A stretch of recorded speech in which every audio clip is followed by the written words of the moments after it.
6 मौतें, जिनमें से 5 दलित, 40 आरोपी और सब के सब बरी। तो सवाल यह कि हत्यारा कौन, अपराधी कौन? क्या सिस्टम की गलती से नहीं मिलेगा उन 5 दलितों को न्याय? सीबीआई ने क्या दलीलें दी और आरोपी पक्ष की क्या दलीलें कोर्ट में दी गई? कैसे इस हत्याकांड में आरोपी बरी हो गए? चलिए इस पूरे केस को समझाते हैं, वो भी डिटेल में। नमस्कार, मैं दीपक कुमार और आप देख रहे हैं पॉलिटिकल पंचायत। कोर्ट ने 245 पन्नों के अपने फैसले में साफ लिखा, 5 मौतें 14 मई 2015 की हिंसा घटना में हुई, लेकिन इसे कारित करने वाले कौन हैं, ये सीबीआई के जुटाए सबूतों से साबित नहीं हो पाया। यानी कि मारा किसने, ये किसी को नहीं मालूम। हाँ, मौतें जरूरी हुई, ये कोर्ट भी मानता है। सुनवाई के दौरान सीबीआई ने अदालत में 82 गवाह पेश किए थे, जबकि परिवादी पक्ष ने भी 8 अतिरिक्त गवाहों के बयान दर्ज करवाए। अदालत ने पाया कि अधिकांश गवाह आरोपियों की स्पष्ट पहचान नहीं कर सके। कोर्ट ने कहा कि उपलब्ध साक्ष्य किसी भी आरोपी के खिलाफ अपराध सिद्ध करने के लिए पर्याप्त नहीं है। इसी आधार पर सभी 40 आरोपियों को बरी कर दिया गया, जिसके बाद पूर्व मुख्यमंत्री अशोक गहलोत ने भी सवाल उठाए। वही सवाल जो आम लोगों के मन में भी है कि अगर 40 आरोपी बरी हो गए तो इन 6 लोगों की हत्या आखिर किसने की? भाजपा सरकार के शासन में 11 साल पहले ऐसी घटना होना और अब उन्हीं के शासन में प्रतिकूल फैसला आना दिखाता है कि भाजपा न्याय के पक्ष में नहीं है। ऐसा अशोक गहलोत ने अपने ट्विटर के माध्यम से कहा। अब राजनीति के परे इस केस को समझते हैं कि आखिर आरोपियों के वकील ने क्या क्या दलीलें दी और सीबीआई ने कौन सी दलीलें दी। तो भास्कर के एक रिपोर्ट के मुताबिक आरोपियों के वकीलों ने सीबीआई इन्वेस्टिगेशन को ही दूषित बता दिया और उन्होंने जो तर्क दिए हैं वो आप समझिए। जो आरोपियों के वकीलों ने जो तर्क दिए, उन्होंने कहा कि वो कुछ ऐसे रहे कि आरोपियों के वकीलों की ओर से सीबीआई ने अपनी चार्जशीट में कुल 40 आरोपी नामजद किए। इनमें इनके खिलाफ 14 अलग अलग धाराओं में आरोप लगाए थे। आरोपियों के वकील ने बहस में सबसे पहले विवादित 23 बीघा जमीन के कब्जे पर तर्क दिया। कोर्ट को बताया कि जमीन पर पीड़ित पक्ष का नहीं, आरोपी पक्ष का कब्जा था। मौखिक बयानों से भी यही साबित होता है। बस्ता राम ने जमीन गिरवी रखकर 1500 रुपए उधार लिए थे। पैसा नहीं चुकाने पर जमीन का बैनामा लिखाया गया, लेकिन अनुसूचित जाति के व्यक्ति की जमीन सामान्य जाति के व्यक्ति को बेची नहीं जा सकती थी, इसलिए कागजों में बैनामा अनुसूचित जाति के ही व्यक्ति के नाम पर किया गया था। लेकिन वास्तविक कब्जा 1964 से लगातार आरोपी पक्ष का ही चला आ रहा है। आरोपी तो केवल अपनी कब्जे वाली जमीन वापस लेने के लिए, पंचायत का फैसला करवाने के लिए वहां इकट्ठा हुए थे। ये एक पहला तर्क था। दूसरा तर्क ये था जो आरोपी के वकीलों ने दिया है कि आरोपियों ने पहले अवैध कब्जा हटाने के लिए शांतिपूर्ण निवेदन किया था।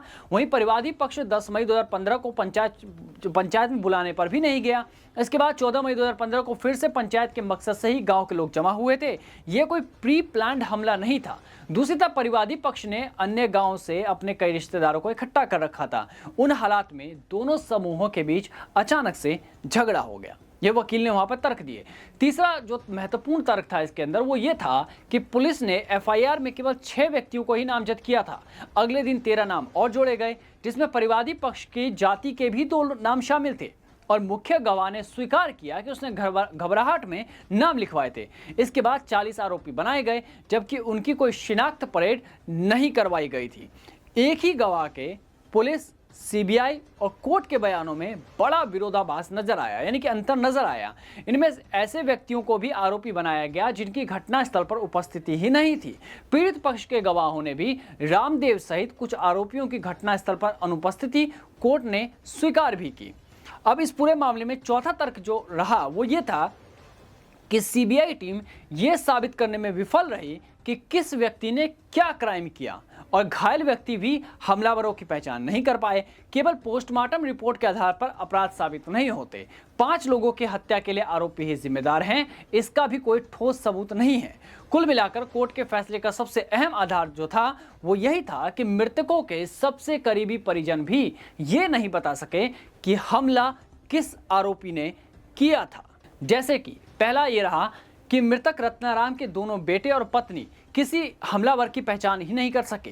दूसरा, पांचाराम की पत्नी ने भी किसी आरोपी का नाम नहीं लिया, जबकि उनके बेटे ने पिता की मौत कमरे के ढहने से होना बताया। पोखर राम और गणपत राम के मामले में भी गवाह लगातार यही कहते रहे कि उन्हें पता नहीं कि हमला किसने किया। गणेश राम के मामले में तो किसी आरोपी पर प्रत्यक्ष हत्या का आरोप ही रिकॉर्ड में नहीं था।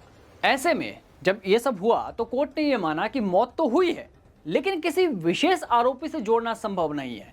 अब इस पूरे मामले में हम सीबीआई के तर्कों को देखें या सीबीआई ने जो इन्वेस्टिगेट किया और कोर्ट में तर्क रखे उसको समझे, तो सबसे पहले यह बताया गया कि सभी आरोपी गैंग बनाकर 3 ट्रैक्टरों और लगभग 50 मोटरसाइकिलों पर सवार होकर घटनास्थल पर पीड़ित पक्ष पर हमला करने आए थे।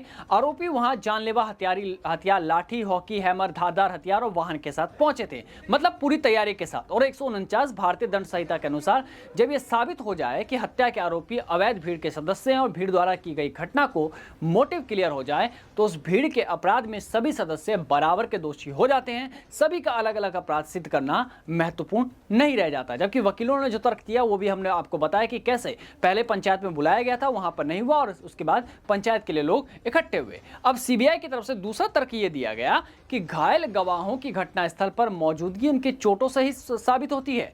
कानून में घायल गवाहों का विशेष महत्व है। कहा गया कि अनाज को भूसे से अलग करना कोर्ट का कर्तव्य है। और तीसरा तर्क यह भी दिया गया कि रामपाल पुरी की मौत के मामले में अलग मामला दर्ज कर जांच हुई थी, उसमें ऐसा कोई एविडेंस नहीं मिला कि परिवादी पक्ष ने गोली चलाकर हत्या की हो। अब अगर हम मामले को आपको बताएं कि डांगावास में हुआ क्या था, तो डांगावास में जिस जमीन को लेकर हत्याकांड हुआ था वो 3.77 हेक्टेयर जमीन है।